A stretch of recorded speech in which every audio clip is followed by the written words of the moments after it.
쓸모아. 일본은 과거 자신들의 식민 지배를 정당화시키기 위해 일본의 식민 지배가 미개한 조선을 문명화시켰다고 주장했습니다. 그러면서 일본의 역사가 우리보다 더 오래되었기에 마치 더 큰 나라인 것처럼 떠벌렸습니다.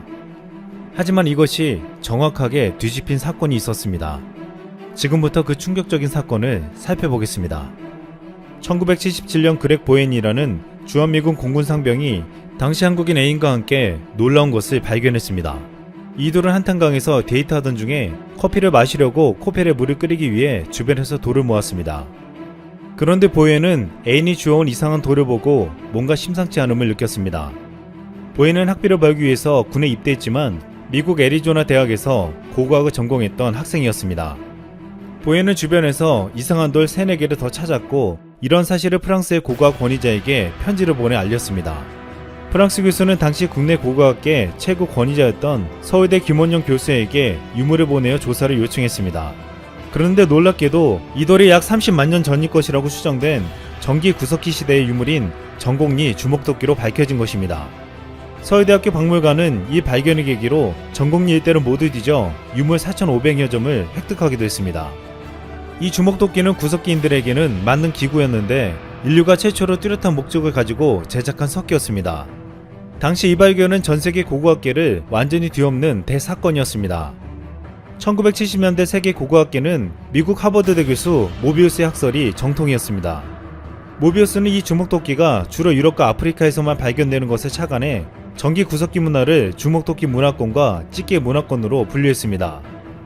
즉 인도를 기준으로 인도 서쪽인 유럽과 아프리카, 서아시아 등지를 아슐리안 문화권이라고 불렀고 반면 인도 동쪽인 동아시아와 아메리카는 찌개 문화권이라고 했습니다. 전기 구석기 시대에 구석기 문화다운 문화가 동아시아에는 없었다는 의미를 이 학설은 담고 있었습니다. 그런데 전기 구석기 유적인 전곡리 선사 유적지에서 아슐리안식 석기가 발견됨으로써 이전까지 정설로 인정받던 모비우스 학설이 한순간에 뒤집어져 버린 것입니다. 이 일은 세계를 놀라게 했고 데즈먼드 모리스 같은 세계적인 학자들까지 한국에 와서 석기들을 감정하고 진품임을 인정했습니다. 결국 연천 전곡리에서 발굴된 주먹도끼로 인해 한국은 세계적인 전기 구석기 문화유적지를 인정받게 되었습니다. 그런데 이 같은 사실이 알려지자 일본이 발칵 뒤집어졌습니다. 한국에서 30만 년 전 구석기 유물이 발견되자 한반도에 있는데 일본에 없을 리가 없다면서 구석기 유적을 찾아 나섰습니다. 과거 일제강점기 때 일본은 일본과 조선은 한몸이라는 내선 일체를 내세우면서 일본과 조선의 조상은 하나라고 말해왔습니다. 우리나라에 당군이 있다면 일본에는 아마테라스 오미카미가 있었습니다. 일본은 아마테라스 오미카미가 당군의 누나라고 주장하며 누나가 동생의 나라를 병합한다는 이론으로 당시 조선의 지배를 합리화했습니다. 그런데 한국에서 구석기 유물이 발견되자 누나의 나라 일본의 역사가 더 깊어야 하는데 일본에서는 아무리 찾고 뒤져도 구석기 유물이 발견되지 않았습니다. 그런데 갑자기 일본에서 구석기 유물이 발견되었습니다. 1981년 일본의 아마추어 고고학자 후지무라 시니치가 미야기현에서 기원전 4만 년 전으로 추정되는 구석기 유물을 발견했다고 발표한 것입니다. 전곡리에서 주먹도끼가 발견된 지 3년이 지난 해였습니다. 이후로 시니치는 거의 20년간 100개가 넘는 유적을 발굴하면서 일본의 구석기 연대를 70만 년까지 올려놓았습니다. 당시 일본 구구파들이 만든 교과서에는 일본 문명은 세계 4대 문명과 어깨를 나란히 하는 문명이며 그 근거로 시니치의 발굴 성과를 들었습니다. 후지무라 시니치는 일본에서 위대한 인물로 평가받으며 영광의 절정을 누리고 있었습니다. 그런데 2000년의 어느 날 일본 마이니치 신문에 수상한 제보가 들어왔습니다. 어떤 제보자가 후지무라가 유물 발견을 조작했다는 제보였습니다. 이전부터 마이니치 신문은 후지무라의 유물 발굴에 뭔가 이상하게 여겨지는 점이 많아 사실 확인을 위해 조사하고 있었습니다. 마이니치 촬영팀은 제보를 받고 몰래카메라로 후지무라의 뒤를 촬영했습니다. 몰래카메라에는 정말 충격적인 장면이 포착되었습니다. 후지무라는 가짜 유물을 미리 준비해서 유적지로 그럴싸한 곳에 묻고 있었습니다.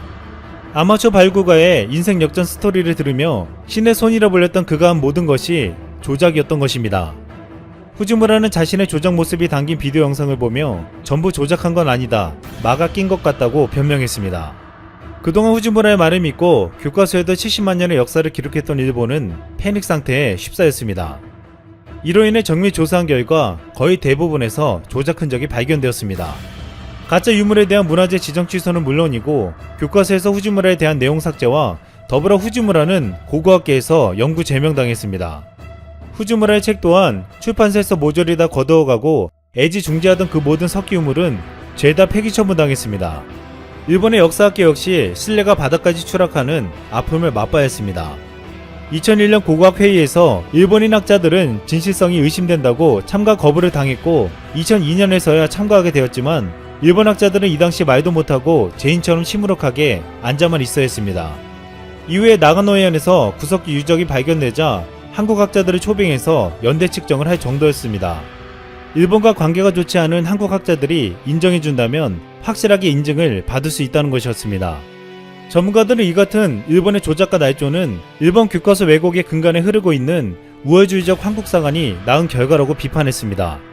일본은 과거 한국을 넘어 만주를 거쳐 중국을 침략하면서 일본 민족의 북방 기원설로 이를 정당해왔습니다.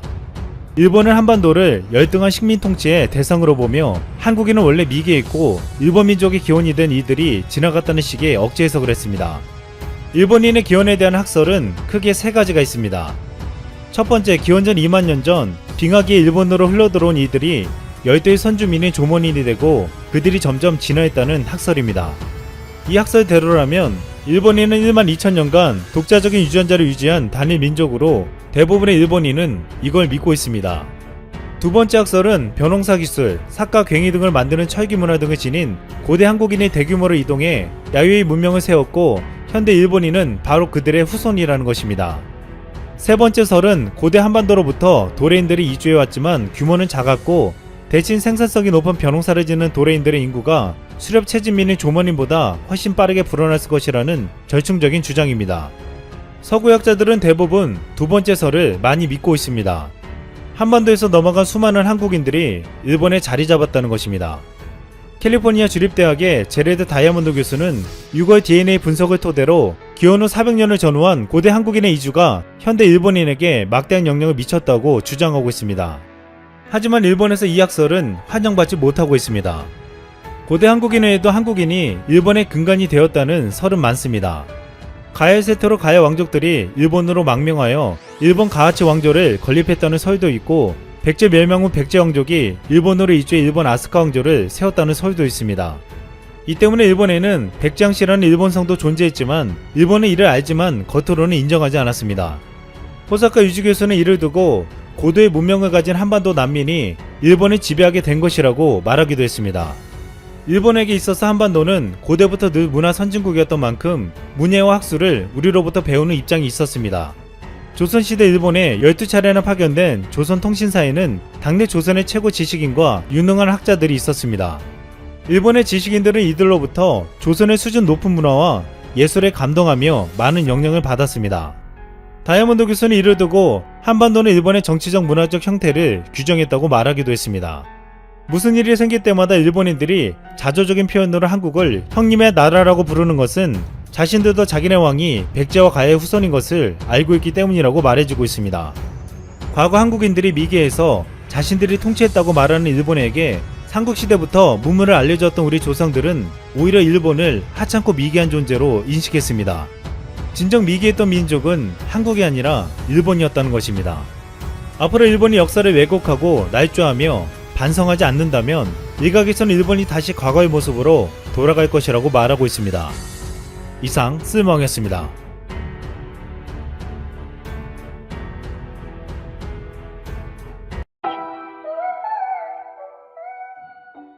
안녕하세요. 프램프씨입니다. 여러분의 구독과 좋아요는 큰 힘이 됩니다. 도무지 이해가 되지 않는 일본 이야기입니다. C19에 감염이 되어서 자택 요양을 하고 있는 우울한 환자에게 장례식장 광고가 들어있는 서류 봉투가 도착했습니다.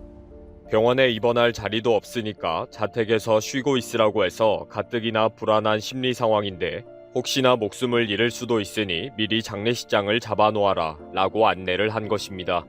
일본 국민들은 C19 신규 확진자가 줄어들지도 않고 있는 상황에서 먹고 살기는 계속 어려워지고 미래는 불안해지는 상황입니다.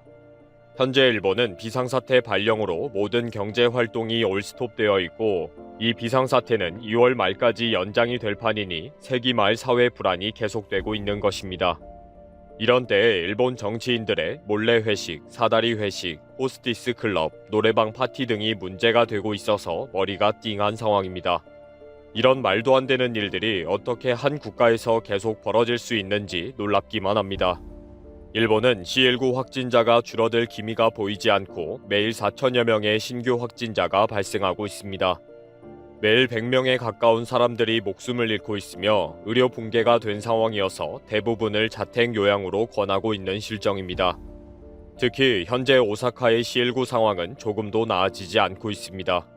매일 400명 선의 신규 확진자가 발생하고 있으며 28일 과거 최다 기록인 하루 23명이 목숨을 잃었다 라고 발표할 정도입니다. 이때 오사카시에서 C19 확진자들에게 장례식장을 미리 준비해라 라는 식의 광고를 내보냈습니다. 오사카시에서 C19 감염자들에게 보내주는 서류 봉투 뒷면에 광고가 인쇄되어 있었습니다. 이 서류는 자택 요양에 관한 안내와 함께 몸 관리를 잘 하라는 내용입니다. 그런데 이 봉투 뒷면에 장례 회사의 광고가 인쇄되어 있었습니다. 장례식장 이용은 언제든지 무료 상담해라. 저렴하게 비용을 아낄 수가 있다. 장례식의 품질은 걱정하지 않아도 된다. 미리 상담을 하는 것이 좋다. 라는 내용들이 빼곡하게 적혀 있는 것이었습니다. 이 봉투를 받은 오사카시의 C19 확진자들은 큰 충격을 받았다고 언론에 제보를 했습니다.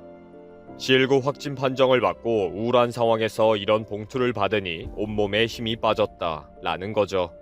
실제 오사카시에 살고 있는 30대 남성은 1월 중순에 발열이 되어서 PCR 검사를 받았고 양성 판정을 받았다고 합니다. 구청 보건복지센터와 협의해서 자택 요양을 선택했는데 며칠 후에 이 봉투가 왔습니다.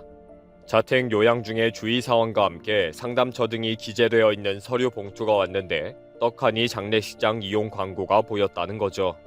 이 서류 봉투를 받은 확진자들은 힘이 빠졌다. 내 신세가 한심하게 느껴졌다. 내 자신이 부정당한 느낌이었다. 나는 없는 존재가 되었다. 눈물밖에 나지 않았다. 모든 것이 내가 부주의해서 C19에 감염되었다. 라며 자책하며 깊은 우울증에 빠질 정도가 되었다고 합니다. 오사카시에서는 미안하다. 시의 수익을 위해서 예전부터 사용하던 봉투였다. 2006년부터 봉투에 광고를 넣어서 사용했다. 확실히 배려가 부족했다. 광고에 대한 세심한 주의가 부족했다. 지금은 광고가 없는 낡은 봉투를 사용하고 있다. 라고 사과를 했습니다. 그러나 이 장례식장의 전화번호가 567번인 것은 최근에 지정된 국번으로 C19 확진자를 대상으로 새롭게 마련된 번호라는 의혹이 일어났습니다. 특히 이 장례식장의 광고가 지난해 6월부터 시작된 것으로 확인이 되어서 C19 감염으로 인한 사망자를 특별히 의식해서 만든 광고라는 거죠. 이에 대해 오사카시의 담당자들은 사실과 다르다. 국번은 오래전 것이다. 자세한 내용은 파악해서 답변하겠다. 라고 밝혔습니다. 일본 네티즌들은 의외로 오사카시를 옹호하는 댓글들이 훨씬 많았습니다.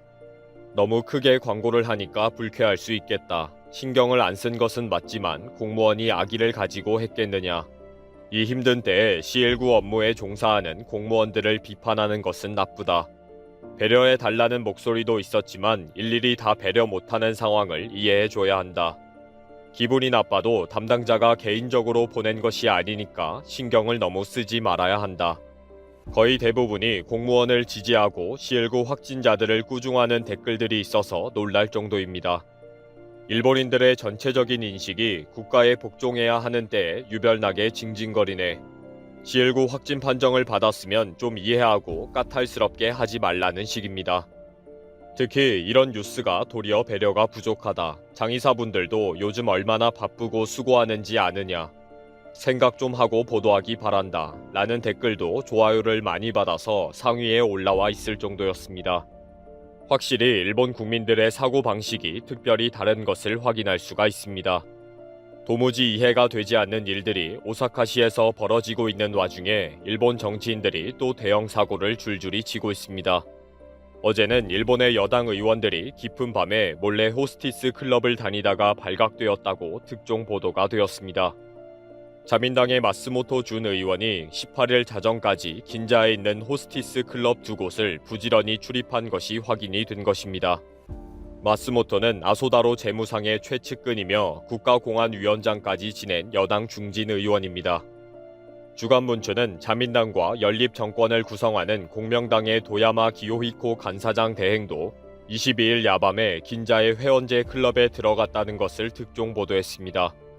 기요히코 의원은 화려한 경력에 잘생긴 외모에 입담도 좋아서 공명당의 차세대 대표감으로 손꼽히는 정치인입니다.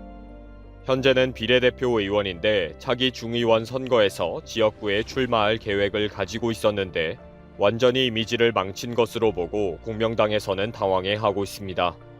특히 마스모토는 데일리 신초의 취재에 의하면 3개의 호스티스 클럽을 1시간 간격으로 방문한 것이 확인이 되어 더 큰 비난을 받고 있습니다. 올해 70세가 되는 정치인이 하루에 3곳의 호스티스 클럽을 부지런히 방문해야 할 일이 무엇이 있는지 이해가 안 된다는 것입니다. 취재진에게는 민원인들의 이야기를 들어주었다. 차를 마시려고 했는데 갑자기 술이 나왔다. 나 혼자 있었다. 밤 늦게 간 것은 죄송하다. 라면서 해명하기 급급했습니다. 며칠 전에는 자민당의 니카이 간사장의 비서들이 와카야마 시내의 한국 음식점에 가서 식사를 하고 가라오케에 가서 즐기다가 여종업원을 포함해서 12명이 C19 신규 확진을 받는 일이 있었습니다. 일본 정치인들의 이런 회식 중독과 심야 술집 방문은 그동안 국민들을 짜증나게 했는데 비상사태 발령으로 꼼짝 말고 집에 있어라 라고 국민들에게 명령하고는 정치인들은 부지런히 심야 술집을 몰래 다닌 것입니다. C19 상황은 하나도 좋아지지 않고 있어서 들리는 소식마다 우울한 것뿐입니다. 27일에는 유럽연합이 일본발 입국자를 받지 않기로 했다는 발표가 있었습니다.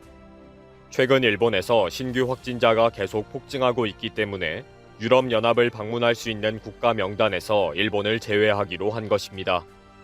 유럽을 방문할 수 있는 국가 명단인 화이트리스트에서 미국을 포함한 대부분 나라를 제외한 것입니다. 이에 따라 화이트리스트에 들어가는 국가는 한국을 포함해서 호주, 싱가포르 등 7개국만 남게 되었습니다. 이에 네티즌들은 일본도 유럽 국가를 완전히 입국 금지하면 된다. 일본도 유럽발 C19가 유입되지 않도록 해야 한다. 라는 식으로 화를 내고 있는 상황입니다. 짜증낸다고 될 일이 아닙니다. 지금 일본의 상황은 리더도 없고 통제도 없고 대책도 없고 살 길도 없습니다. 그렇기 때문에 상상할 수 없는 일들이 태연하게 벌어지고 있는 것입니다.